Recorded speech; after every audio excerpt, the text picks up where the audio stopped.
पाहूयात पुढची बातमी। महाराष्ट्राची चेरापुंजी म्हणून ओळख असलेला आंबोलीचा धबधबा प्रवाहित झाल्यानं पर्यटकांची मोठी गर्दी पाहायला मिळते।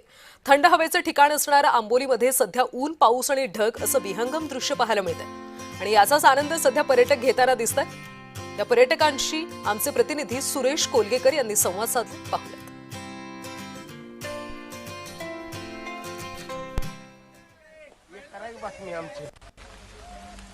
पर्यटक आहेत त्यांच्याकडे थेट जाऊया। मला सांगा, तुम्ही आज वर्षा पर्यटनाला आलात, या पहिल्याच पावसाची सुरुवात झालेली आहे, काय वाटतं? खूप छान वाटतंय। निसर्गाने भरभरून दिलंय कोकणात, त्याच्यासाठी आलोय आम्ही पुण्याहून खास। कसं वाटलं आजचा आंबोली घाट? अप्रतिम आहे। निश्चितच आंबोली घाट अप्रतिम आहे असं म्हणतात।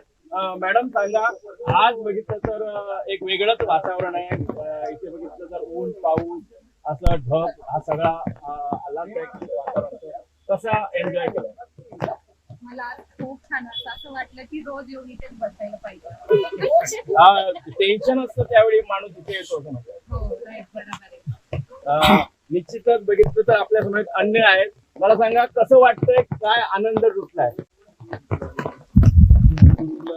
नॅचरल पोटेन्शियल एवढं चांगलं आहे की आम्ही संपूर्ण देश बघितलेला आहे। सिंधुदुर्ग सारखा असा अप्रतिम असा जिल्हा ज्याच्यामध्ये निसर्गाने भरभरून दिलेला आहे, ते पाहण्यात मला आणि माझ्या सर्व सहकाऱ्यांना आज फार आनंद होत आहे। वर्षा पर्यटनाला यायचं असेल तर आंबोलीचा धबधबा हा प्रवाहित झालेला आहे, त्यामुळे पर्यटकांसाठी ही आनंदाची गोष्ट आहे। सुरेश कोलगेकर, जय महाराष्ट्र, आंबोली, सिंधुदुर्ग।